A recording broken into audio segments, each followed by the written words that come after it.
Bonsoir à tous.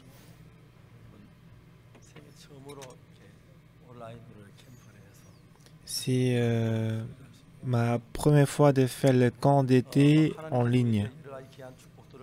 Dieu nous a donné beaucoup de bénédictions. Il y a beaucoup de problèmes qui viennent parce qu'on ne connaît pas le cœur de Dieu. Et la Bible nous a expliqué ça précisément. Alors si on comprend le cœur de Dieu un petit peu dans la Bible, la joie de Dieu et le bonheur de Dieu deviendra la nôtre et le nôtre. À travers le camp d'été, j'espère que ça vous donnera beaucoup de bénédictions et que vous allez demeurer dans l'amour de Dieu. Tout d'abord, nous allons lire. Nous allons voir Éphésiens chapitre 2. Éphésiens chapitre 2 du verset 1.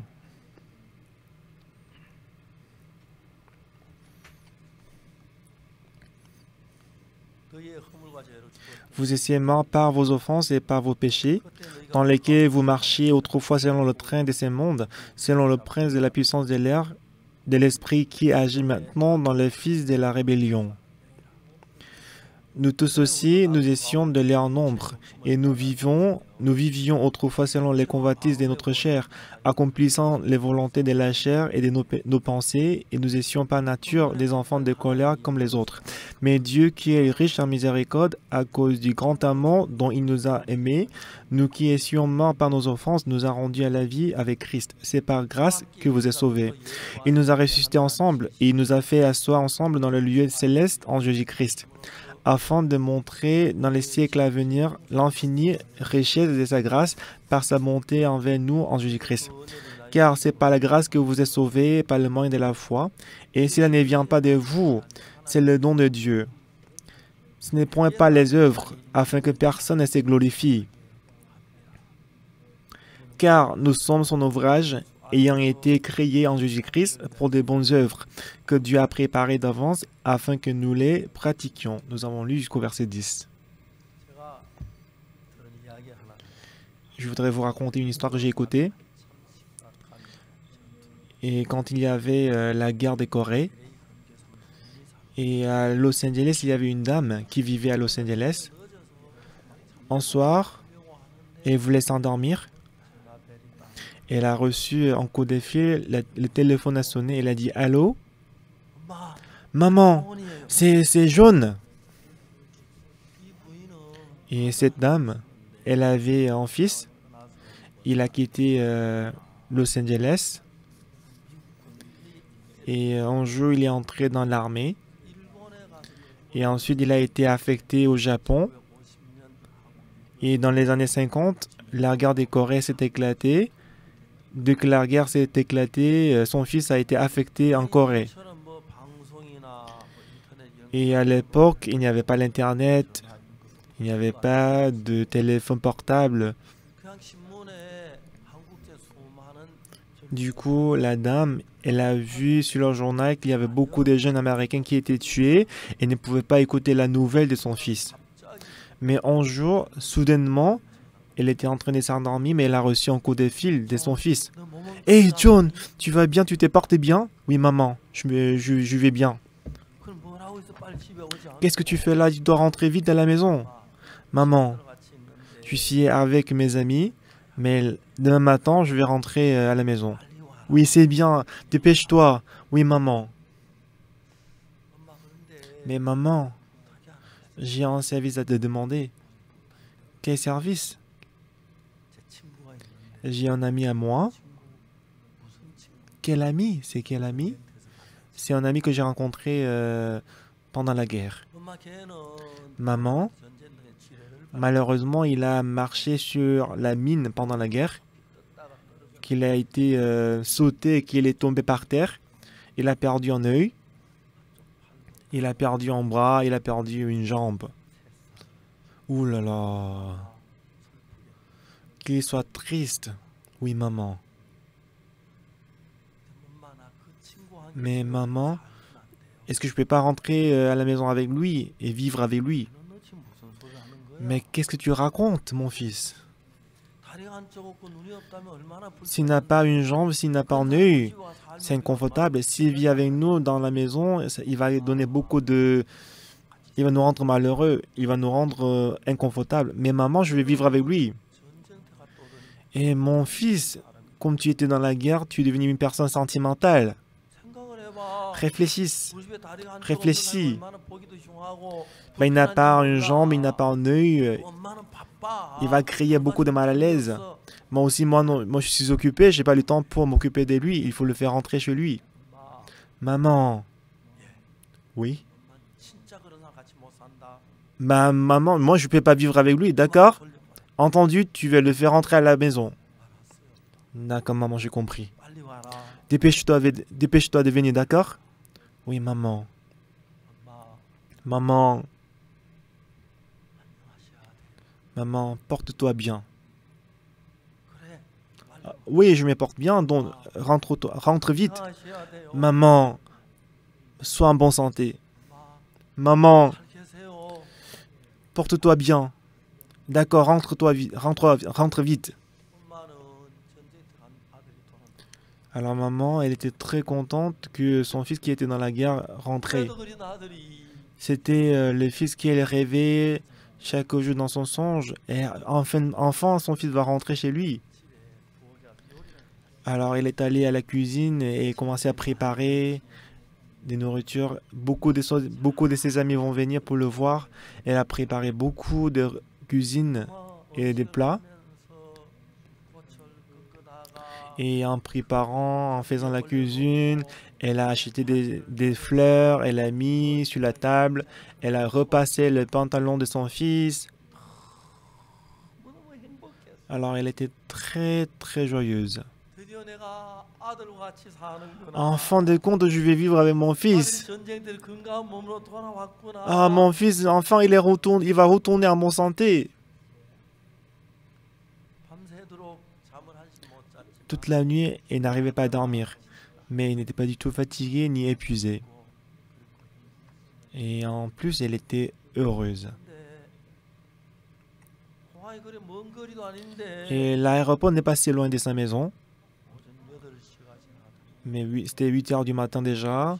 Mais à 9 heures du matin, mais son fils n'est rentré pas. Elle avait déjà préparé le plat. Mais à chaque fois, elle regardait l'appart, mais son fils ne venait pas. C'était 13 heures du matin. 13 heures. C'était vers midi, vers 13 heures. Le téléphone a sonné. Bah, c'est qui? Pourquoi mon fils, il m'appelle encore? Allô? Excusez-moi, c'est la maison des jaunes. Oui. Vous êtes qui à l'appareil? Bah, excusez-moi, vous êtes la mère des jaunes, c'est ça? Oui. Madame, je suis désolé de vous dire, votre fils, il a sauté, il s'est suicidé de l'hôtel et qu'il est mort. Je suis désolé, mais venez rapidement à l'hôpital. Et maman? Et il n'arrivait pas à croire et penser comme si elle était en train de rêver. Ben, mon fils, il est retourné de la guerre, il est venu aux États-Unis. Mais pour quelle raison il s'est suicidé? Moi, je ne comprenais pas. Alors, il a roulé la voiture pour aller rapidement à l'hôpital. À l'entrée de l'hôpital, elle a rencontré le policier. Et il a demandé, est-ce que vous êtes la maman de John? Oui, je le suis. Et le policier n'a rien dit et l'a ramené au couloir de l'hôpital. Maman a suivi le policier. Mais elle pensait comme si elle était en train de rêver. C'était comme un rêve que son fils est retourné de la guerre. Et c'était comme un rêve que son fils s'est suicidé et n'arrivait pas à croire. Après avoir marché un petit moment dans le couloir, ensuite le policier s'est arrêté devant une porte. Il a ouvert la porte, il est entré. Même la mère, elle est entrée dans la chambre. Et dans la chambre, il y avait un lit sur lequel il y avait un enquêté couché et que cet homme était couvert dans drap blanc.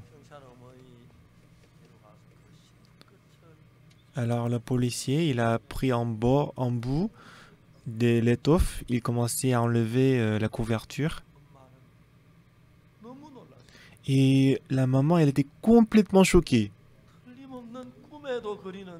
C'était sûr que c'était son fils.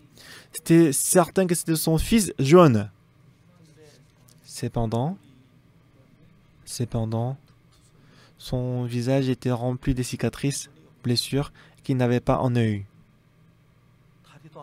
Il n'avait ni une jambe, il n'avait ni un bras. Alors, maman, elle a saisi le cadavre de son fils. Elle commençait à pleurer en criant. John! John! Pourquoi n'as-tu pas dit que c'était toi, John?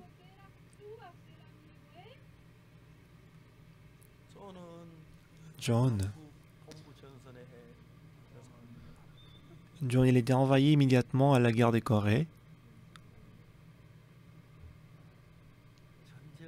et que la guerre était vraiment misérable.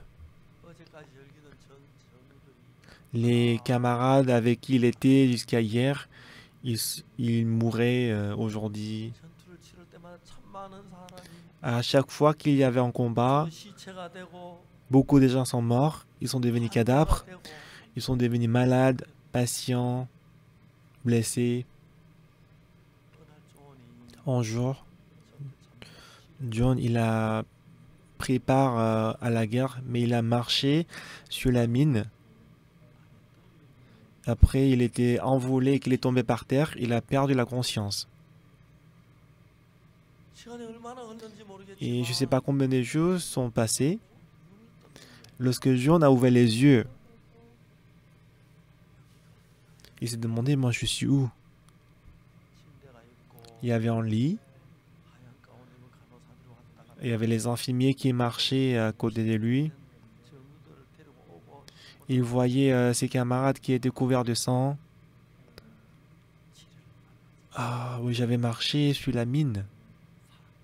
Mais je suis vivant. Alors il a regardé autour de lui. Il a remarqué qu'il était vivant et qu'il était couché sur le lit dans un hôpital. Ah, quelqu'un m'a porté et m'a amené jusqu'à l'hôpital. Alors il a essayé de s'élever, mais il ne pouvait pas bouger son pied. Donc il a remarqué que une jambe était coupée. Ma jambe, il a pleuré. Mais la jambe qui était amputée ne revenait pas. Il était transporté à l'hôpital de Okinaki, au Japon. Pendant plusieurs jours, il était sous le traitement. Et après qu'on finit le traitement, il est monté sur l'avion pour retourner aux États-Unis.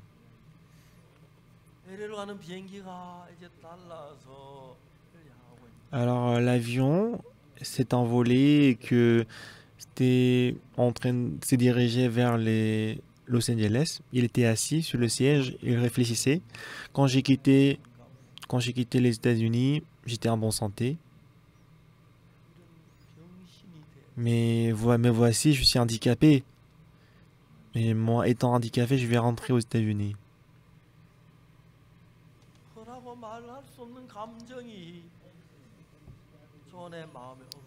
Une émotion inexprimable est entrée dans son cœur. Alors il est retourné à la réalité. Alors John, il a réfléchi profondément. Regarde mon visage, vraiment misérable. Si je rentre comme ça aux États-Unis, mes amis, Est-ce que mes amis ils vont m'accueillir? Regardez mon visage très cruel. Je n'ai pas ni jambes, ni bras, ni œil. Il ne pouvait rien dire.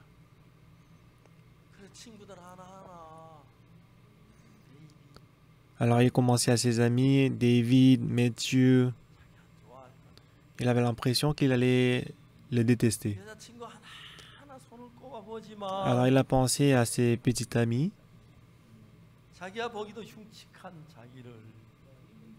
Alors lui-même, il se voyait très moche. Il ne savait pas comment il devait agir. Et soudainement, il s'est rappelé sa mère. Peut-être ma mère, elle va pas me refuser. Peut-être ma mère, elle va m'aimer. Bah, ma mère, elle va m'aimer. Mais après, lorsqu'il s'est regardé à nouveau, il était très moche. Non, bah, c'est possible que ma mère me déteste. Peut-être ma mère, elle va pas m'aimer.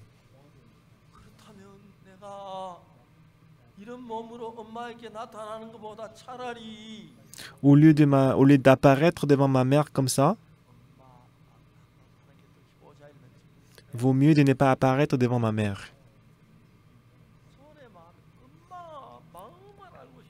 Alors John, il voulait connaître le cœur de sa maman. Dès que l'avion a atterri dans l'aéroport de Los Angeles, il a cherché le téléphone public et qu'il a appelé sa mère. Maman, c'est John.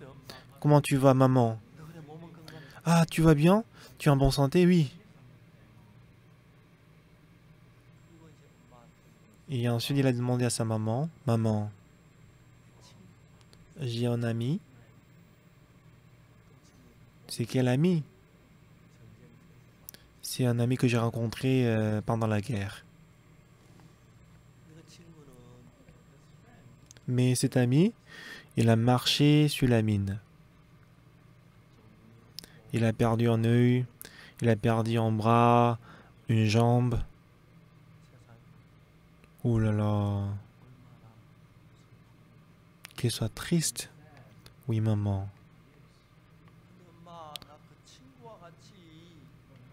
Mais maman, est-ce que je ne peux pas vivre avec lui toute ma vie? Maman, il faut que je vive avec lui toute ma vie. Maman, permets-moi de vivre avec lui toute ma vie. Mais la voix qu'il a entendue par téléphone, elle était très froide. Mon fils, tu es devenu une personne sentimentale et émotionnelle. Réfléchis.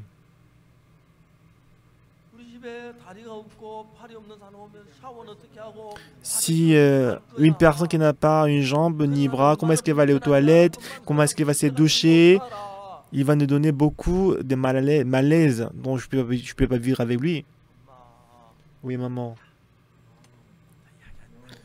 Mais arrête. Il faut le faire entrer chez lui. D'accord, moi je peux pas vivre avec lui.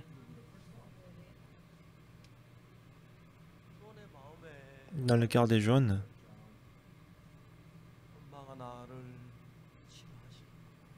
il avait l'impression que sa maman allait le détester. Ah, maman, elle va me considérer très inconfortable. Peut-être elle ne voulait pas, elle ne voudrait pas vivre avec moi dans ces continents très larges. Il n'y a personne qui m'accueille. Pourquoi est-ce que je dois vivre dans ce monde? Donc il s'est précipité vers l'hôtel, il a sauté et qu'il s'est suicidé. Mais la mère, en voyant le cadavre de son fils, elle a pleuré et pleuré. John, John, pourquoi tu ne m'as pas dit que c'était toi, John?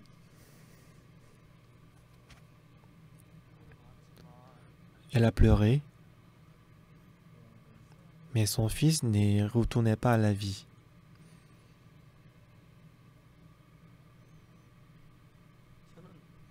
Et moi, en tant que pasteur,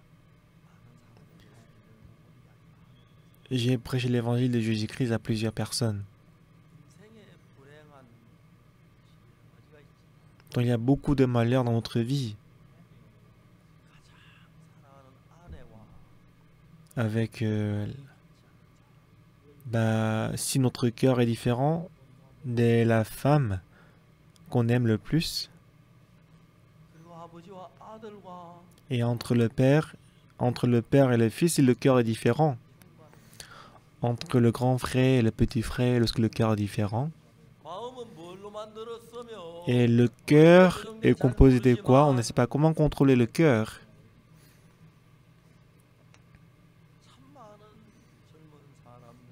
Beaucoup de jeunes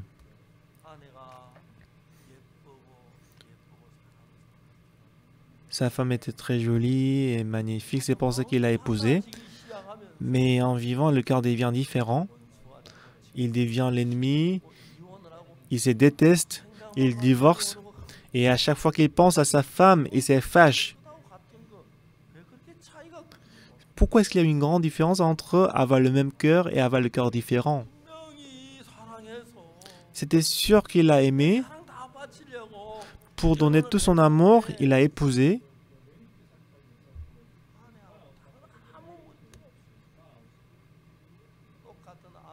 C'est toujours la même femme, c'est toujours le même mari.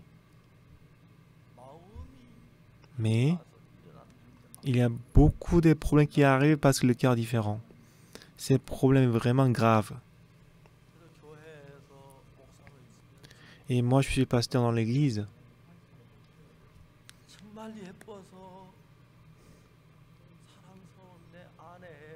Et ma femme, on a promis de vivre toute la vie. Et on l'a épousée parce qu'on l'a aimée.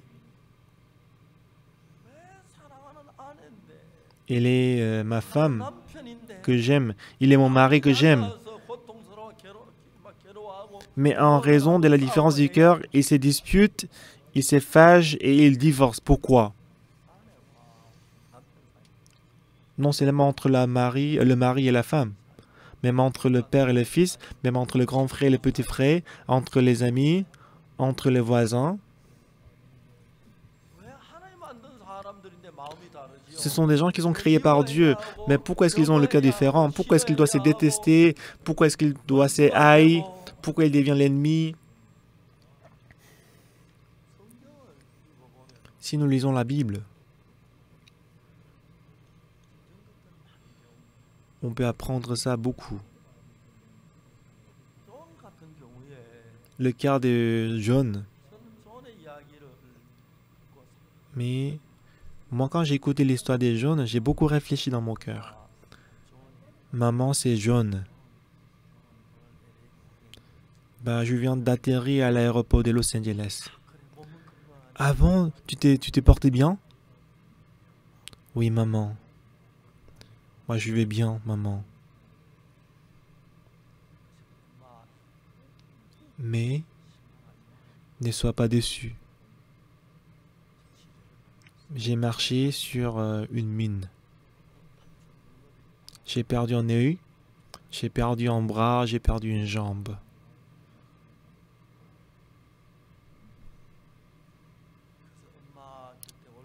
C'est pourquoi je me demandais si je dois rentrer à la maison ou pas.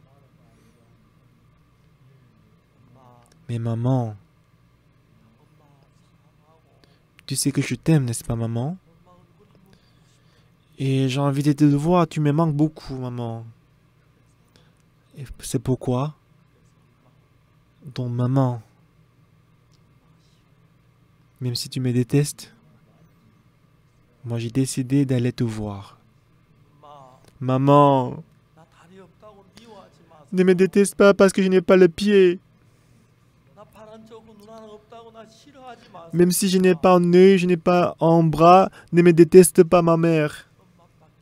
Parce que dans ce monde, il n'y a que toi, ma mère, que j'ai. Ma mère, accepte-moi. Maman, je suis handicapé, je suis handicapé, je suis malade. Mon fils, qu'est-ce que tu racontes, mon fils? Tu t'es sacrifié pour la paix de la Corée, pour la liberté de la population coréenne. Tu as perdu ton œil, tu as perdu ton bras, tu as perdu ta jambe. Tu es ma fierté, mon fils. Tu es ma fierté, mon fils. John, tu sais que je t'aime. Dépêche-toi vite. Tu veux que je vais à l'aéroport pour t'accueillir? Non, non, je peux y aller moi-même.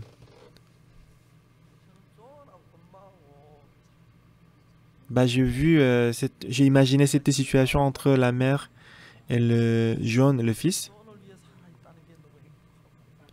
Sa mère, elle est très heureuse que son fils est vivant et elle vit pour son fils. Ah, mon fils, hier, je suis allé voir euh, à l'hôtel des villes et que le gouvernement va envoyer les pensions. Tu vois, ils ont envoyé beaucoup d'argent pour la pension. Donc, c'est vraiment beaucoup qu'on peut vivre avec cet argent. John, il y avait une réunion. Il y avait une réunion dans mon village et ils veulent connaître la guerre des Corées. Tu peux venir raconter l'histoire de la guerre des Corées. Et le village et les voisins, ils sont fiers de toi parce que tu as perdu ton œil, ta jambe pour la liberté de la Corée. Mais malheureusement, John, sans connaître le cœur de sa mère, il a justement imaginé le cœur de sa maman. Et sa maman avait réagi comme ça parce que c'était pas son fils, mais c'était quelqu'un d'autre. Si nous lisons la Bible, il y a des gens qui sont comme John. Toujours il y a un esprit qui travaille. Dans tout le malheur, dans toute la haine, dans tout le désespoir, dans les ennemis. Ici, Ephésiens chapitre 2, on dit qu'il y a une force, il y a une puissance. Dieu vous a ressuscité, qui sont morts à cause de vos faiblesses.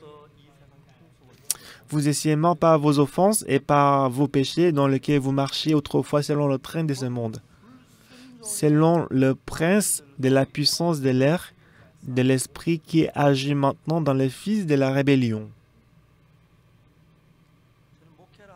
En tant que le pasteur, j'allais souvent à la prison Suwon et des jeunes. Pendant 10 ans, j'ai enseigné les prisonniers, les détenus. Il y avait beaucoup de meurtriers, il y avait des gens qui étaient condamnés à la vie, à la vie prison, condamnés à vie. Et avec eux, on a partagé la parole. Et quand il y avait du temps, quand j'avais du temps, un après l'autre venait pour me raconter son histoire. Les gens qui ont commis le péché, il y a toujours le secret du crime, du péché. Et le secret du crime, pendant le jugement, il le cache. Et les gens, quand il y a le secret, il a envie de le raconter. Alors, à moi, il y avait beaucoup de criminels, de détenus qui ont révélé leur secret du péché. Je l'ai écouté une fois, deux fois, trois fois. Et que j'ai trouvé en fait le point commun de prisonniers, les gens qui ont commis les péchés. Quand j'étais à Daejeon, il y avait un jeune dans mon église. Un jour, je l'ai appelé.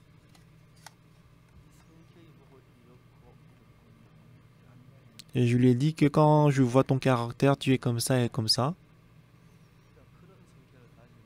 Si tu gardes ces caractères, il y a une autre possibilité que tu vas en prison. Puisque les gens qui sont allés en prison, ils avaient ces genres de pensées, ils avaient ces genres de caractères. Et ces jeunes, pendant 30 ans, je lui ai expliqué sa personnalité. Et je lui ai dit que tu as une autre personnalité, tu as une autre possibilité que tu vas en prison. Il était complètement choqué. Il m'a dit, pasteur, qu'est-ce que je dois faire?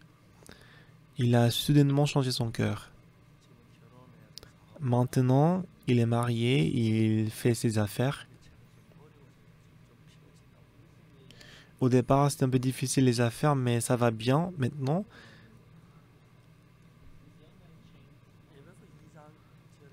Si on va Éphésiens chapitre 2, verset 1, vous étiez morts par vos offenses et par vos péchés, dans lequel vous marchiez autrefois. Ici, on dit dans lequel, verset 2, dans lequel vous marchiez autrefois selon le train de ce monde, selon le prince de la puissance de l'air, de l'esprit qui agit maintenant dans les fils de la rébellion.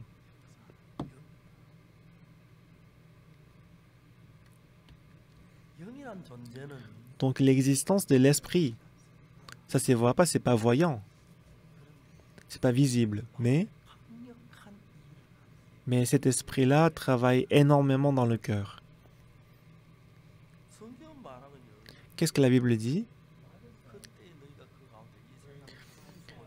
Dans lequel vous marchiez autrefois selon le train de ce monde, selon le prince de la puissance de l'air, de l'esprit qui agit maintenant dans les fils de la rébellion.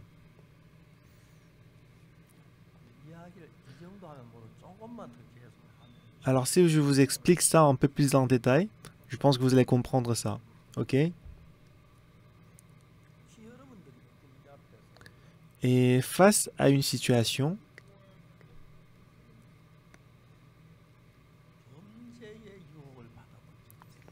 est-ce que vous avez une fois reçu la tentation du péché?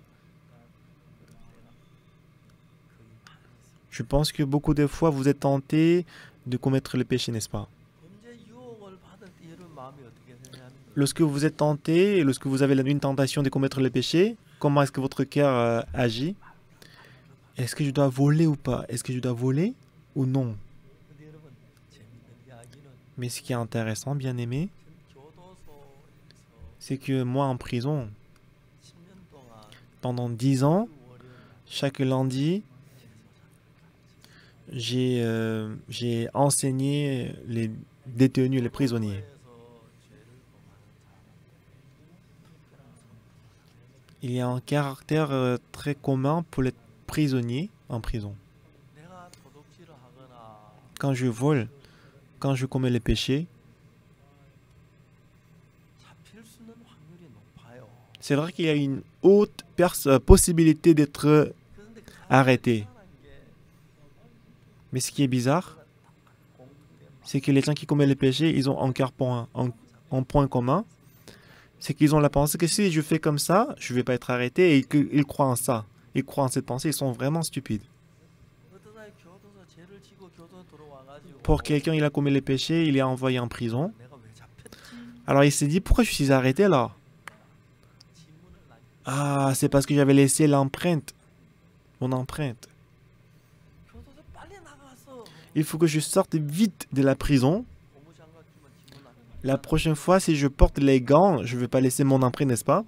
Je vais porter les gants en caoutchouc. Si je ne laisse pas l'empreinte, si je vole, je ne vais jamais être arrêté. Il a cette confiance-là. Mais il est encore arrêté. Il est arrêté à nouveau. Et cette fois, c'est pourquoi je suis arrêté? Ah, le soir. Parce que j'ai volé au moment où son mari est rentré du boulot. Donc la prochaine fois, je vais plutôt voler tard le soir. Comme ça, le cœur évolue. Si je vous explique plus précisément, au moment où on veut commettre le péché, on sait très bien que si on est arrêté, on va être puni. Donc on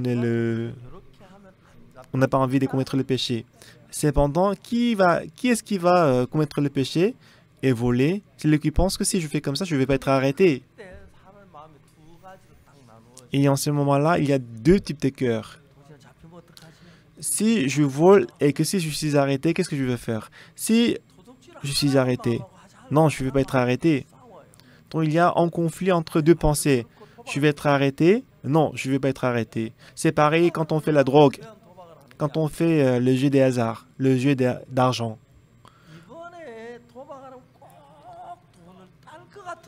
C'est lui qui fait le jeu des hasards, le jeu d'argent. Il pense comment? Il a l'impression que cette fois-ci, si je le fais, je vais gagner de l'argent. Si on n'a pas cette pensée-là, personne ne va faire le jeu des hasards.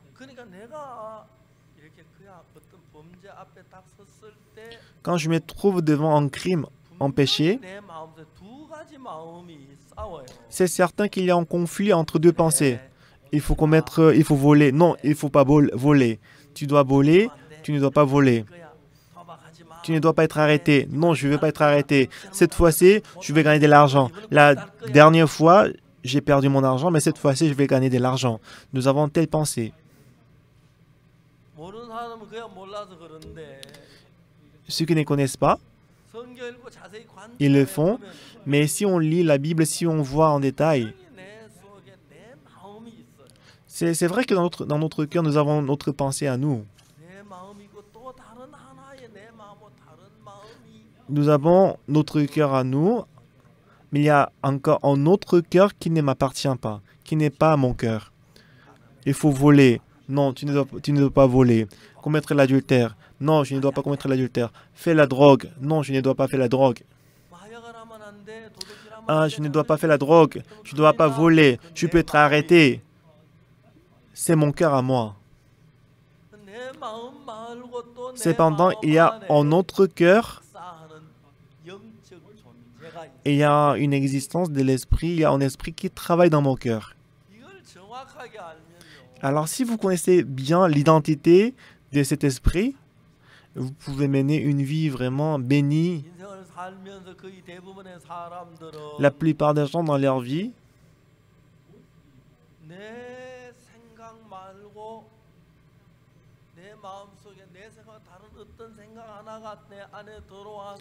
une pensée qui n'est pas à moi entre en moi, et cette pensée entraîne mon cœur, et que cette pensée m'entraîne vers la punition, vers la destruction. Mais on est vraiment insensé qu'on ne peut pas s'en rendre compte. Alors si on va de Éphésiens chapitre 2 verset 1, vous étiez morts par vos offenses et par vos péchés. Et dans le verset 2, dans lesquels vous marchiez autrefois, selon le train de ce monde, selon le prince de la puissance de l'air, de l'esprit qui agit maintenant dans les fils de la rébellion.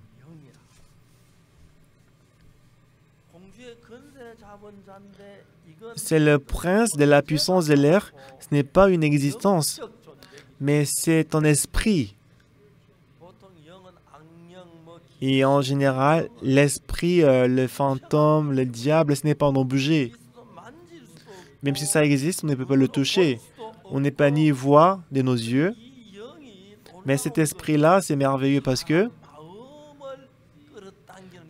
cet esprit a une puissance de tirer l'attention de l'homme.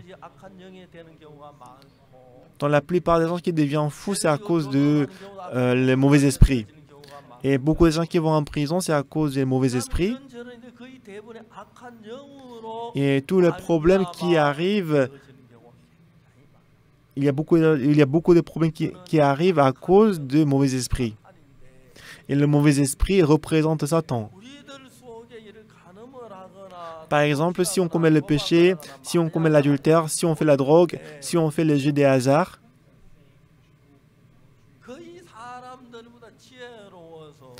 donc parce que le mauvais esprit est plus sage que nous, on a l'impression que si on vole, je ne vais pas être arrêté, si je fais la drogue comme ça, je ne vais pas être arrêté. C'est comme ça que les gens pensent. Et une fois, je suis allé à Vladikavkaz, en Russie, et nous avons fait un camp d'Aïwaïev dans cette ville, et il y avait une trentaine de personnes qui étaient accros à la drogue, ils ont assisté au camp d'Aïwaïev, qu'ils ont tous changé.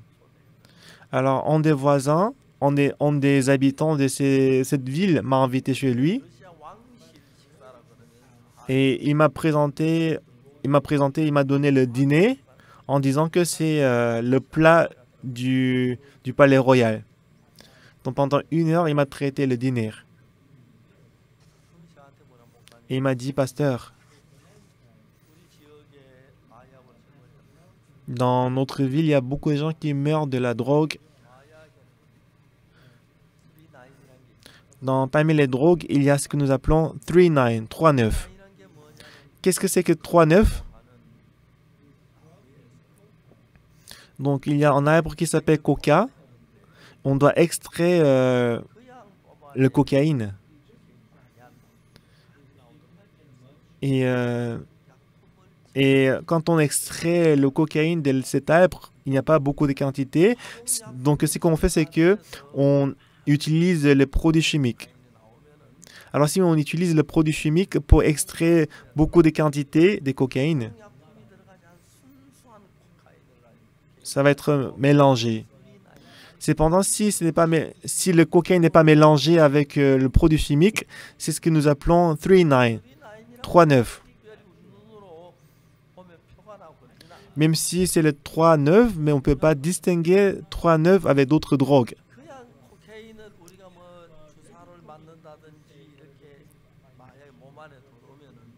Alors en général, quand on prend le cocaïne, la drogue, dans notre corps, si c'est 3-9, puisque c'est très pur, ça va s'extraire par le pipi, par l'urine.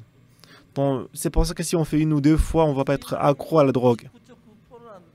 Alors 3-9, c'est 99%, 99,9% pur. Mais puisqu'on ne peut pas distinguer ce qui est vrai et ce qui est faux, on dit tout le temps que c'est 3-9, c'est à 100% pur. Mais si le cocaïne est mélangé avec le produit chimique, ça va rester pendant longtemps dans le corps. Ce qui fait que si on fait juste 1 fois la drogue, puisque c'est mélangé avec les produits chimiques, on devient accro, on devient toxicomane, drogué.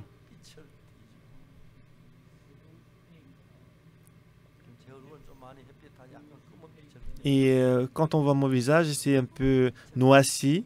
C'est à cause du soleil ces jours-ci. Et quand on prend les médicaments, quand on prend la drogue, on devient accro et ça devient très misérable.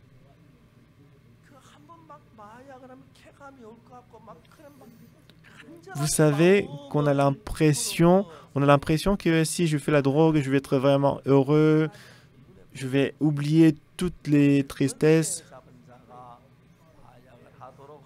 Donc c'est l'esprit qui nous trompe. C'est le prince de la puissance de l'air, c'est l'esprit qui nous fait jouer au jeu des hasards. Donc l'esprit qui nous amène à la destruction, souvent c'est le mauvais esprit, l'esprit méchant. Donc l'esprit qui agit maintenant dans les fils de la rébellion, cet esprit n'existe pas chez les gens qui font les jeux des hasards, qui sont problématiques.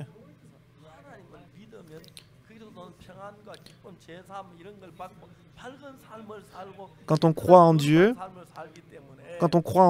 à 100%, on va mener une vie vraiment pure. Et puisque Satan connaît ça, Satan travaille pour nous faire ne pas confier en Dieu. Et c'est un esprit qui est contre Dieu. Alors cet esprit mauvais, avec quelques sagesse, il nous empêche de croire en Dieu. Et si vous avez des gens que vous détestez, en général, dans la plupart des cas, c'est à cause des mauvais esprits qui est en vous. Il y a une dame que je connais, son mari est policier. Quand il va au boulot, dès le matin, il cause, elle discute avec le mauvais esprit. Et à son insu, elle discute avec le mauvais esprit. Il y avait une fille qui s'est vantée en disant que moi j'ai eu un petit ami tout récemment. Alors, elle a invité ses amis pour montrer son petit ami. Alors, son amie, elle était avec elle. Mais soudainement, elle commençait à parler à quelqu'un qu'elle ne voyait pas. Ça veut dire qu'elle causait, elle discutait avec le mauvais esprit. Alors, cet esprit-là, son ami ne le voyait pas, mais lui, elle le voyait. Alors, son ami lui a demandé, son ami lui a dit, en fait, elle a dit à son ami que, est-ce que tu as vu mon petit ami? Mais son ami lui dit, n'est-ce pas bizarre on n'a même pas ouvert la porte, mais il est entré sans ouvrir la porte. Ben, en fait, j'ai pas encore rencontré quelqu'un qui s'est suicidé parce qu'il est déjà mort. Mais la personne qui avait tenté de s'est suicidé et qu'il a échoué, quand j'ai discuté avec lui, je pouvais voir qu'à 99%, ils étaient conduits par le mauvais esprit. Et ces mauvais esprits, ils nous empêchent de croire en Jésus-Christ. Ils nous empêchent de croire en Jésus-Christ. Il nous fait tomber dans le péché. Et cet esprit nous conduit à la destruction. Ici on dit, vous étiez morts par vos offenses et par vos péchés, vous êtes ressuscités, dans lesquels vous marchiez autrefois selon le train de ce monde, selon le prince de la puissance de l'air, de l'esprit qui agit maintenant dans les fils de la rébellion.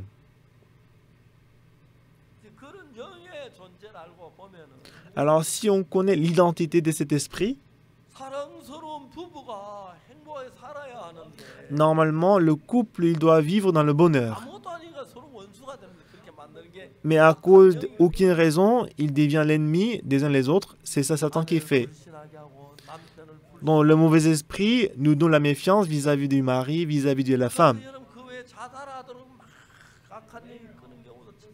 Et beaucoup de fois, le mauvais esprit nous conduit pour nous faire nous suicider. Quand j'étais à l'église de Daejeon, il y avait une dame qui avait une quarantaine d'années, elle était possédée par le démon. Comme il y avait une chambre vide dans l'église, elle est entrée dans cette chambre avec sa mère, et de temps en temps, quand j'avais du temps, j'ai prié pour elle. Un jour, je suis rentré à la maison, à l'église, mais soudainement, j'ai écouté le bruit d'une personne, d'une dame âgée. C'était elle qui pleurait. Donc je lui ai dit, ça fait trop de bruit, taisez-vous, taisez-vous. Elle dit, oh! Mais on n'a même pas envie d'écouter le pleur de l'enfant, mais à combien combien de raisons? Le cri d'une femme âgée. Bon, je suis sorti de la chambre parce que je ne voulais pas écouter ces bruits. 3 jours après,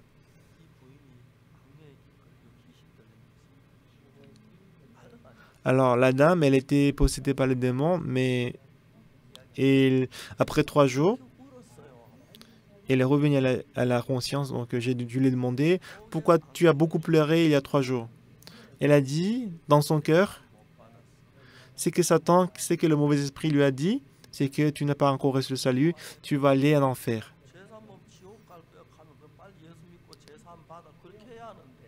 Bah si on dit qu'il n'a pas encore reçu le salut, il devait chercher le moyen pour recevoir le salut, mais le mauvais esprit lui dit, non, il faut te suicider, il faut te suicider, suicide-toi, suicide-toi. Alors le mauvais esprit lui dit toujours de se tuer. Alors elle avait trop peur de mourir, donc elle a pleuré et pleuré. Mauvais esprit, on ne le voit pas.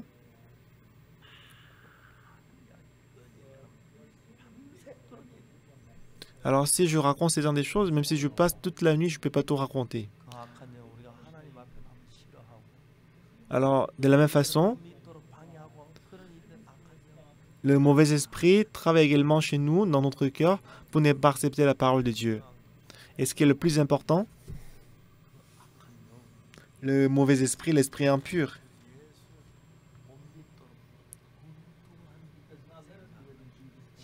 Il nous donne la mauvaise pensée, il nous donne des pensées erronées pour ne pas croire en Dieu. Aujourd'hui, beaucoup de gens ils vont à l'église. Et quand je demande pourquoi vous croyez en Jésus-Christ, il dit pour recevoir la pardon du péché et pour aller au ciel. Pourquoi Jésus-Christ est-il mort sur la croix?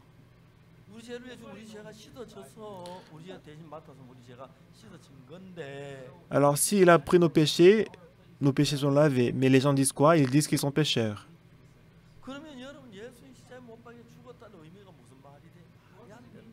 Donc, ça veut dire que Jésus-Christ il est mort sur la croix pour rien. Vous étiez mort par vos offenses et par vos péchés dans lesquels vous marchiez autrefois, selon le train de ce monde, selon le prince de la puissance de l'air, de l'esprit qui agit maintenant dans les fils de la rébellion. Verset 3, il y a un verset très important. Nous tous aussi, nous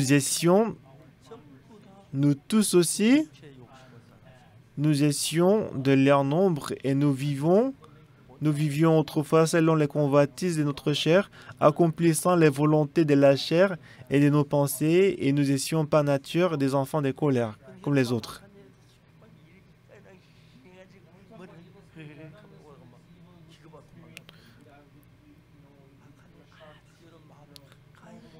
Et si le mauvais esprit dit des choses difficiles, ce sera difficile de l'écouter, ce qu'il dit, mais il nous trompe à travers des images qui paraissent très bons.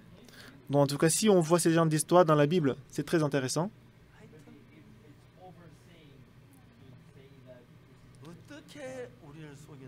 Comment est-ce que le mauvais esprit nous trompe? Jésus-Christ est venu dans ce monde, il est mort sur la croix. Et regardez la Bible. Regarde.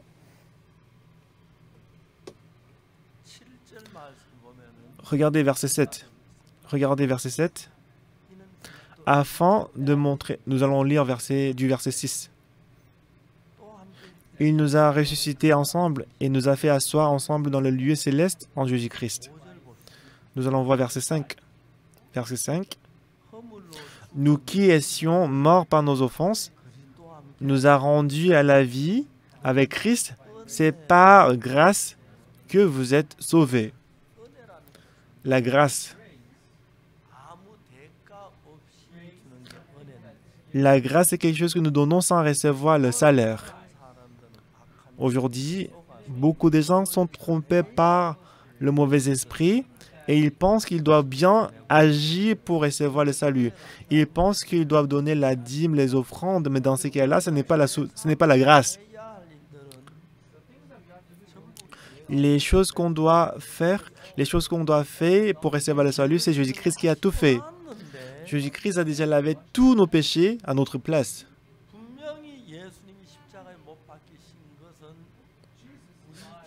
Le fait que Jésus-Christ est mort sur la croix, c'était pour recevoir la punition de nos péchés à notre place. Et par la mort de Jésus-Christ, il a effacé et lavé tous nos péchés.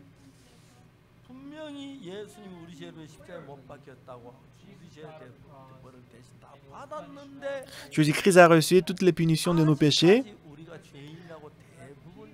Mais la plupart des gens qui vont à l'église, ils disent toujours qu'ils sont pécheurs.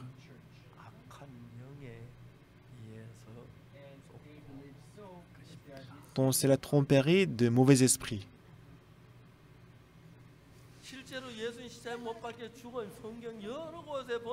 Donc quand on voit plusieurs passages bibliques où Jésus-Christ est mort, lorsque Jésus-Christ est mort sur la croix, ce n'est pas à cause de ses péchés qu'il est mort, mais il est mort pour nos péchés. Si on voit Matthieu chapitre 1, quand Jésus-Christ est né, quand on a dit « Tu enfanteras un fils, tu lui donneras le nom de Jésus, c'est celui qui sauvera ses peuples de ses péchés. » Donc, du coup, Jésus-Christ est venu pour nous sauver du péché. Comment? Il a reçu toutes les punitions de nos péchés. Donc, il est certain que Jésus-Christ, lorsqu'il est mort sur la croix, il est mort sur la croix certainement pour nos péchés. Il a versé le sang, il a dit « Tout est accompli ». Il a dit « Tout est accompli ». Mais aujourd'hui, beaucoup de gens ils vont à l'église, mais ils disent qu'ils sont pécheurs. C'est vrai que on a commis le péché. Bien qu'on ait commis le péché, mais si on paye le salaire du péché, on n'est plus pécheur, n'est-ce pas? C'est vrai qu'on a commis le péché, mais si on paye le salaire du péché, on n'est plus pécheur. Si Jésus-Christ a reçu toutes mes punitions sur la croix, je ne peux pas rester pécheur, je suis devenu juste. Mais dans la Bible, qu'est-ce qui est écrit? La Bible dit qu'on est devenu juste. Qu'on est devenu juste. Si on voit Romains chapitre 3, verset 23, tous sont péchés, sont privés de la gloire de Dieu. Et dans le verset 24, et ils sont gratuitement justifiés par sa grâce, par la mort de Jésus-Christ sur la croix à notre place, sans condition, sans salaire, par le moyen de la rédemption qui est en Jésus-Christ. Ici, Dieu, est-ce que Dieu il nous a dit que nous sommes justes ou pas? Il nous a justifiés, n'est-ce pas? Jésus-Christ, Dieu, il est juge. Pourquoi est-ce que Dieu a dit qu'on est juste? Ce n'est pas parce qu'on n'a pas commis le péché. On a commis le péché, mais Jésus-Christ a reçu toutes les punitions à notre place. Voilà pourquoi Jésus-Christ, Dieu nous dit qu'on est juste. Regardez verset 25. Romains chapitre 3, verset 25.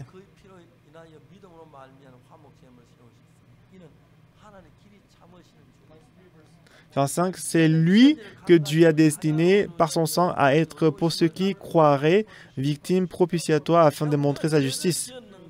Nous avons commis les péchés, mais si on dit qu'on est juste, Dieu il devient menteur, n'est-ce pas? Parce que Dieu il est un juge équitable. Il doit dire à ceux qui sont pécheurs qu'il est pécheur, ceux qui n'ont pas le péché, il doit leur dire qu'ils sont justes. Mais Jésus-Christ, il a lavé tous nos péchés, après il nous a dit que nous sommes justes. On est pécheur. Si on est pécheur, et que si Dieu nous appelle juste, c'est faux, parce qu'on est pécheur. Il est un menteur. Cependant, Dieu, il est un juge équitable. Donc, si on est pécheur, il ne peut pas nous appeler juste. Voilà pourquoi Dieu nous a envoyé Jésus-Christ. Il a lavé tous nos péchés aussi blancs que la neige. Et ensuite, il nous a déclaré qu'on est juste. Amen. Alors, Romains chapitre 3, verset 23. Car tous sont péchés, sont privés de la gloire de Dieu. Dans les versets 24. Et ils sont gratuitement justifiés par sa grâce. Jésus-Christ est mort sur la croix à notre place. Gratuitement par sa grâce. On n'a rien fait, mais Jésus-Christ a tout fait. Voilà pourquoi il nous a déclarés justes et qu'on est justifié par sa grâce. N'est-ce pas? C'est ce qui est écrit. Nous avons commis les péchés, mais parce que Jésus-Christ a reçu toutes les punitions du péché, on est juste. C'est ce que dit Dieu. Amen. Si c'est Dieu qui nous a justifiés, on est justifiés. Mais mauvais esprit nous trompe. Il dit, tu as menti, tu as volé. C'est ton péché aussi. Tu as fait l'avortement. Et il va vous dire que vous êtes pécheur. Tu as menti, tu as volé. Oui, j'ai fait avortement. Mais pas à la mort de Jésus-Christ sur la croix. Ils sont gratuitement justifiés par sa grâce. Amen. La Bible dit, si la Bible dit nous sommes justifiés, bien sûr. Et Satan, qui est le prince de l'air, il nous trompe en disant non, tu es péché, tu as volé, tu as menti, tu as trompé, tu as anarqué, tu as commis l'adultère, tu es pécheur. étant trompés par le mauvais esprit. En réalité, nous avons commis les péchés, mais Jésus-Christ les a tous lavés. Voilà pourquoi on n'est plus pécheurs. Mais étant trompés par Satan, les gens, ils disent qu'ils sont pécheurs. Amen. Est-ce que vous comprenez?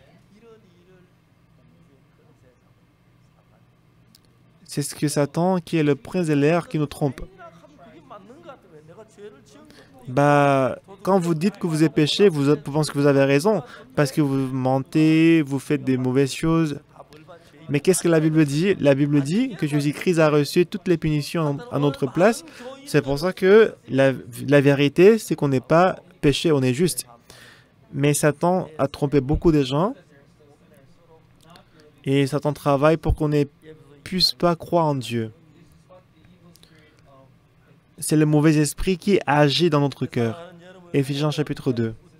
Alors à partir d'aujourd'hui, à partir de ce soir, n'écoutez plus la voix des mauvais esprits Satan. Écoutez uniquement la parole de Jésus. La parole de Dieu qui est cachée dans la Bible nous dit qu'on est juste. Jean, il n'avait pas d'un œil, une jambe, un bras. Il pensait que sa mère allait le détester. Mais s'il avait dit la vérité à sa maman, « Maman, j'ai perdu un œil, j'ai perdu un bras, une jambe », sa mère aurait vécu pour lui et il l'aurait aimé.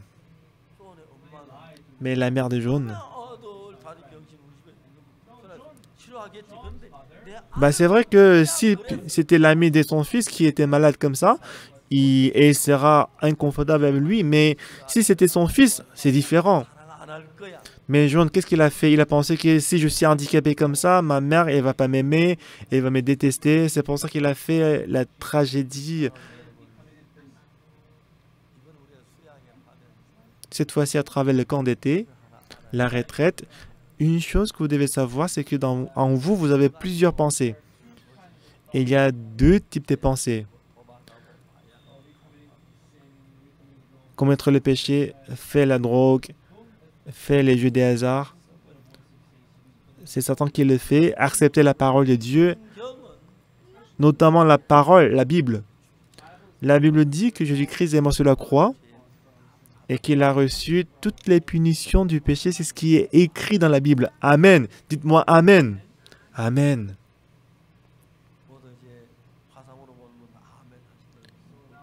Donc, tout le monde me regarde en ligne, dites-moi Amen.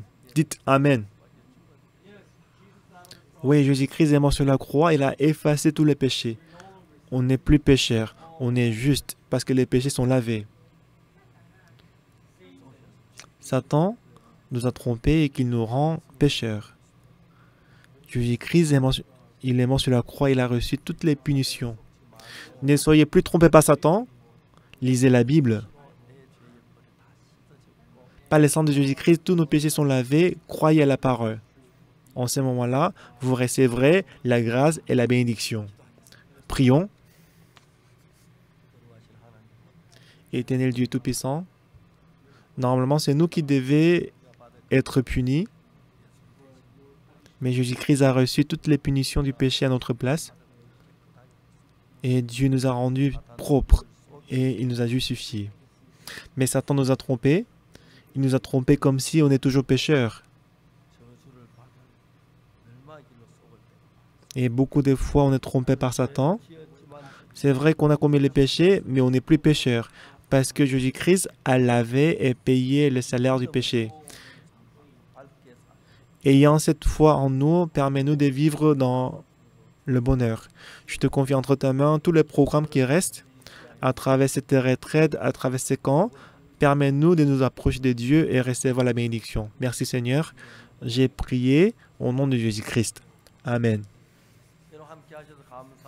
Merci d'être avec nous. J'espère que vous allez profiter de tous les programmes. Soyez avec Dieu et ayez le même que Dieu.